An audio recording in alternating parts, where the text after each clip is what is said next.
before adding a button or a click of the button, we will go ahead and create one more screen. Okay, one more screen, that is your admin screen. Once he logs in, once he clicks on the login button and everything is okay, the admin screen should open up. That is the next thing that we will be going ahead. Okay, so over here I'm writing two more statements. That is, one is your set location relative to null. So as per my requirement, everything should work. Okay, no relations and should be established, and easily everything should fit into my frame. That is what we are doing.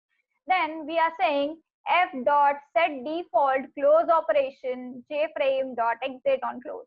As we click on the cross button, your application should stop. That means you don't need to manually stop your application. Okay, that is what we are doing. So first of all, we will run this. We have added these two statements. Okay, so your screen is coming in between because of your set local relative to null. Okay, currently earlier your screen was appearing over here, right, at this side. Now whenever you're running, once you run the application, now it is appearing here. So I'll just shift it so that it's much clear. And on button click, nothing will happen. But if we click on this cross button, you can see over here in the below, your application is terminated. So that means your task is done. You are now being able to close your application on the click of your cross button. Okay, clear, right? Okay, now let's go ahead and create the admin screen. After the screen is logged in, then what he needs to do. Okay, so new class. Over here we will not create any main method. Okay, so we'll just say admin screen. Click on finish. Okay, I'll just clear up this screen. Okay, that was already created by me, and now we will go ahead with the working of next drawing. That is the next screen visibility. Okay, let's go ahead and create the new screen.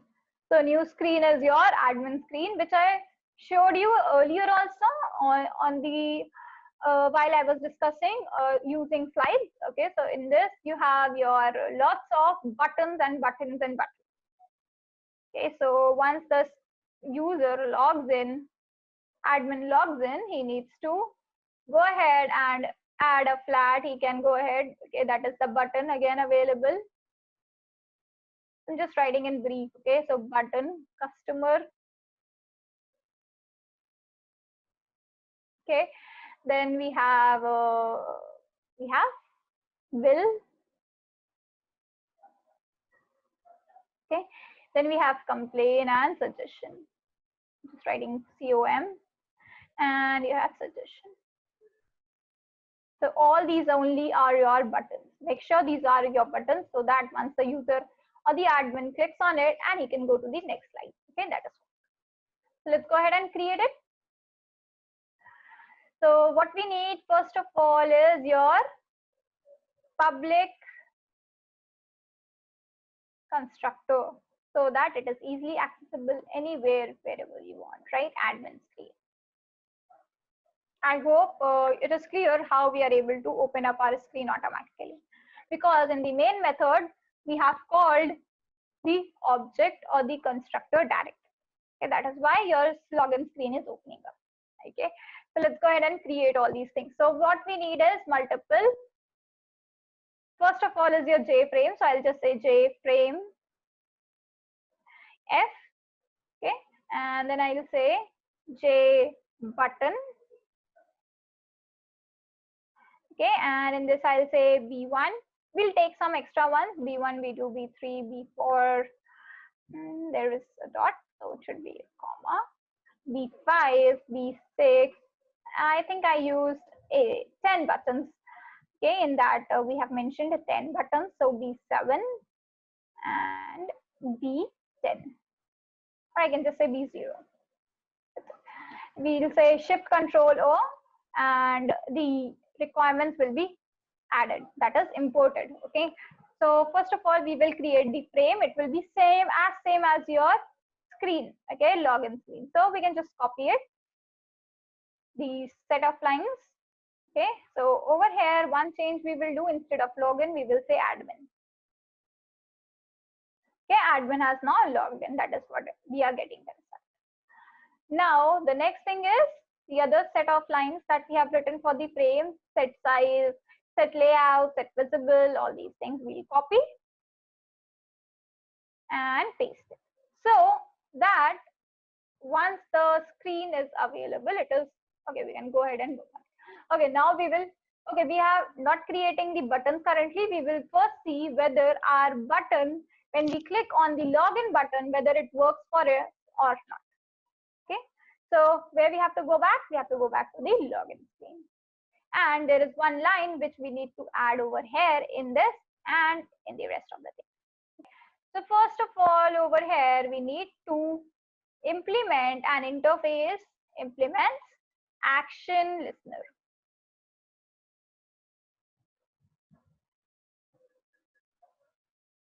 Okay, so which new package that got imported is your java.awt.event.action listener. Action listener is an interface which deals with the click of the button or with the text field you're doing with the radio buttons, whatever you will be performing any action on your screen.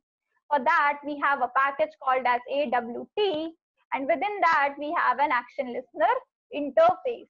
That is why we are implementing it. Okay, that is why we are implementing it. Now you see there is an error coming up because it is an interface. That means there is one abstract method. Okay, one abstract method which we need to load. So we'll say add unimplemented methods. So you can see over here on the right hand side, one function has been added up. You can click on it and you will go to the below space where it is added up. Okay, so what we need to do, we need to first tell that v1 can perform any action. Okay, so we'll say v1.add action listener, and then we say this, so that if and only if this button is clicked, only then perform certain things, right? So that is what we have to do. Now, what we need to go ahead and do is to perform the action.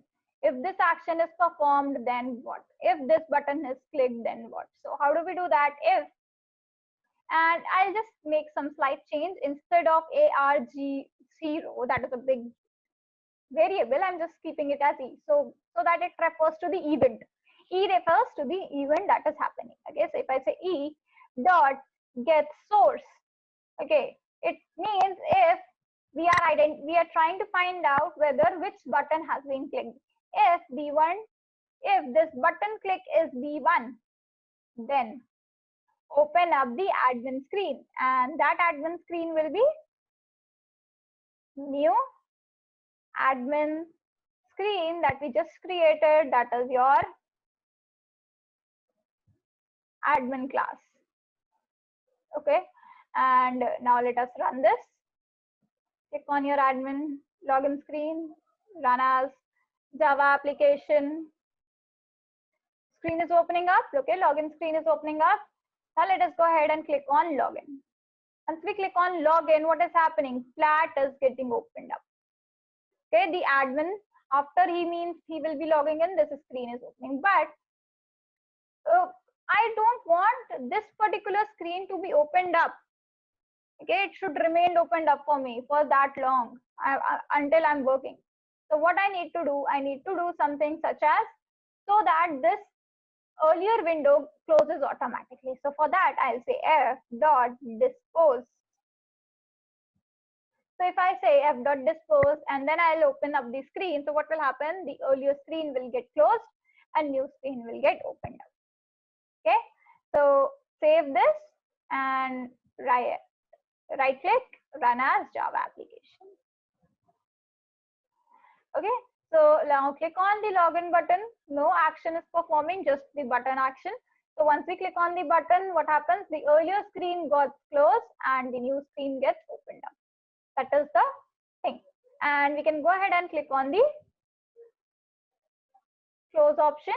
So again, your application will get closed because we have used the same layout, everything for the admin screen also. Okay, so that is why it is working for us. Now, next thing is to add on the buttons to the screen. So that is a big task. Okay, so we'll go ahead with B0 first. So B0 equals to new J button. And in this button, I'll say add new flat. So because the admin will be adding set of different flats for him, okay? So that new customers, if they come and if there is no empty flat, whom he will allot. And he has 3 to 4 sites. So he needs to add all those things also. Get the address of the flat, the name of the flat, or the number of the flat, something like that. Okay. So B0, currently I have not done any connectivity. Okay. Make sure that this is not performing any task, just a task to open the new window. That's it. Okay. We'll go ahead with all those set also. So I'm just creating this two more screens I might be creating, and then you can go ahead with the working on the same. Okay. So B0 dot set bound, and now I think this will be much familiar to you. What we need to do is to find out the ratio where the things will appear. Okay. So I can say like around 420 x-axis, height should be y-axis should be like around 50. That is okay enough, right? And then breadth will be around 150, I can say, and then height 35. Yeah, that's it. Okay, and then B0 dot add action listener. Okay, keep on adding all the things, and then I'll say this, and then it is giving us an error, right? So first of all, we will add this to the flat frame that we have. So f dot frame, and we'll say B0. So why we are getting this error? Because we need to implement certain things. What is that certain thing that we need to implement? It is your action listener class. So implements action listener. Okay, and then you get an error because we need to import it. And when we click on import, that is okay, but we again get a new error. So that is the unimplemented method that we have. Okay, so we'll keep it empty currently. We will not perform any task over here currently. Okay, and let's go ahead with creating rest of the button. So you can just go ahead and copy, make certain changes that are required. That is B1. You can say add new customer, right? Set the bound B1, x-axis will be same. You can go ahead and change the y-axis. So you can say 100, and rest of the things will remain same. Again, you will say B1 dot add action listener, and frame, you will say please add the frame. Sorry, add the button to the frame, not frame. Okay. So again, repeat the task again and again.